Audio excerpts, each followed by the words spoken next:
tajuk pada hari ini saya khususkan kepada tajuk iaitu kepentingan adab dalam perbezaan pandangan. Kepentingan beradab ataupun kepentingan adab dalam perbezaan pandangan. Macam tadi Tuan Azam kita dah sebut tentang kita ini hidup ni tidak terlepas daripada khilaf.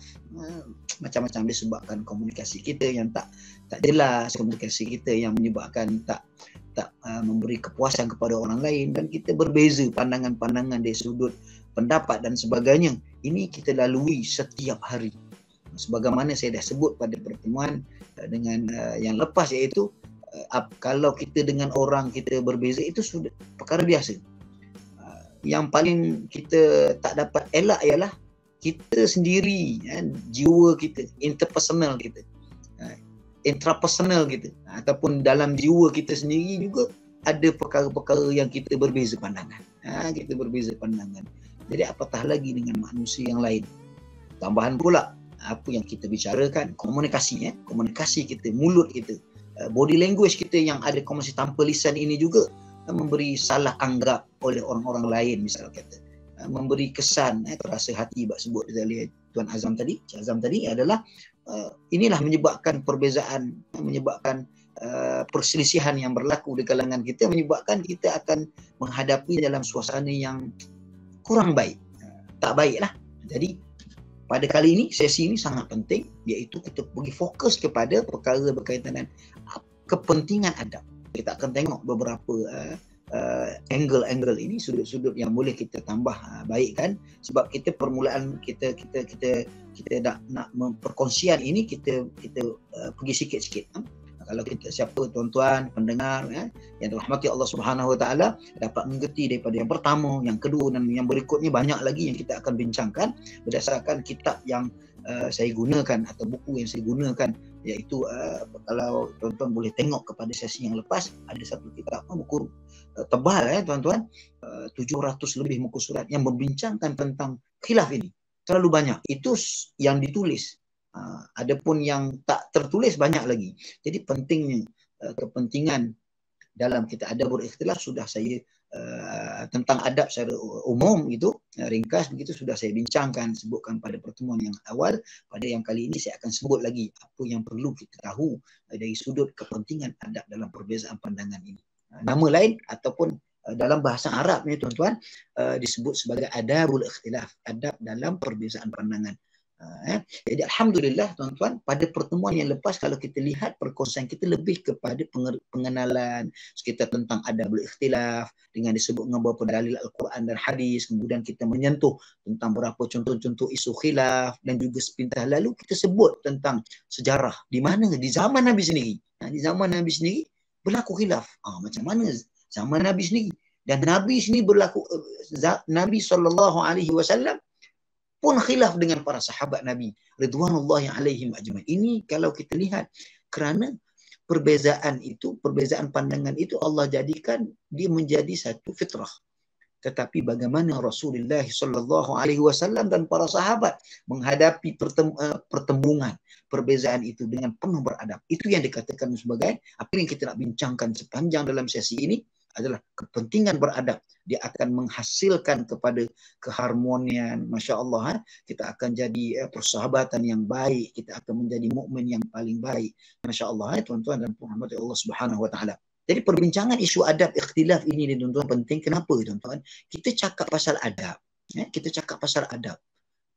Biasa yang cakap contohnya di rumah, misalnya anak-anak di rumah bersama ibu bapa, adab murid menjadi tentang kalau di sekolah di adab murid terhadap guru-gurunya, adab murid, adab orang muda bila di luar dalam masyarakat, adab orang muda terhadap orang tua, adab orang macam mana orang tua sopan santun kepada orang muda, menghormati dan sebagainya. Kita berbincang tentang adab, tetapi perkara ini tidak pernah kita pelajari secara khusus. Kita tak tahu di mana sumber-sumbernya, bagaimana Nabi beradab, bagaimana para sahabat beradab, bagaimana para ulama beradab, apakah punca-punca beradab. Jadi kalau kita dapat belajar sedikit-sedikit, perkongsian ini tidaklah banyak tetapi adalah sedikit supaya kita dapat menjadi panduan dalam hidup kita menjadi orang yang beradab. Jadi tuan-tuan dan puan-puan rahmati Allah Subhanahu wa taala. Jadi kalau kita lihat, kalau kita bincang semua akan bercakap tentang adab. Kerana apa adab? Anak kalau pandai tak beradab tak jadi juga. Bak kata Encik Azam tadi, belajar tinggi-tinggi, PhD, profesor, jadilah orang hebat sekalipun kalau adabnya tidak baik, orang akan tetap akan cakap hebat macam mana pun dia tidak beradab, dia tidak akan dimuliakan oleh masyarakat kita. Ini kita tak mahu tuan-tuan. Sepatutnya ilmu itu dia selari dengan adab.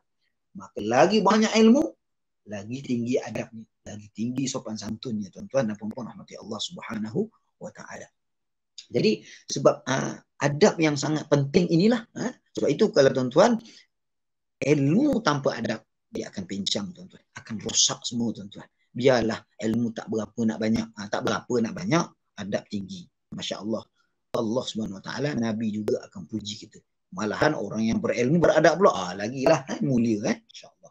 Di zaman ini kalau kita tengok ataupun waktu ini atau masa kini ni kita tengok soal keruntuhan akhlak, keruntuhan adab, perbezaan pandangan ini menjadi permasalahan yang wah, kita tengok dah sampai tahap boleh mengganggu gugat negara kita.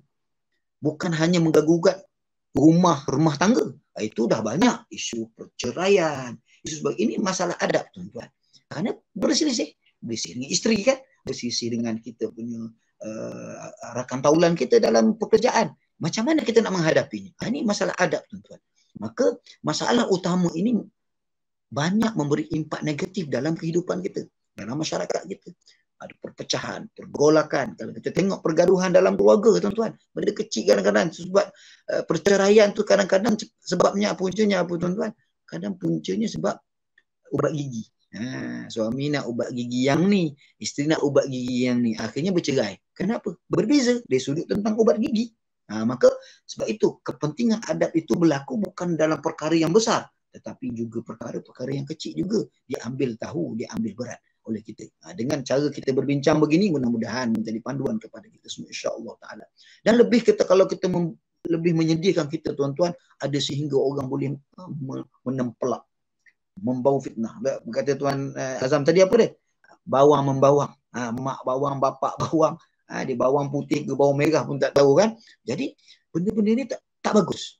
Nabi sebut dah tentang tak bagusnya tu. Maknanya tak beradab lah. Maka ada yang lebih dahsyat lagi. Memfitnah. Mengatakan orang itu syirik.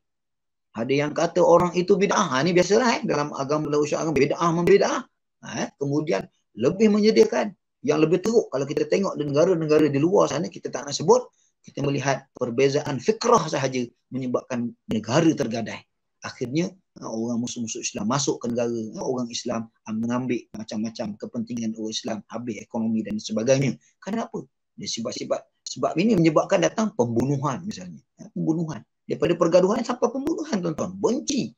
Begitu. Sehingga nyawa tergadai, negara tergadai tuan-tuan. Kita tak mahu macam ni. Kita mahu jadi Muslim dan mukmin sebagaimana Al-Quran yang saya sebutkan pada permulaan tadi. Allah datangkan ujian terhadap kita.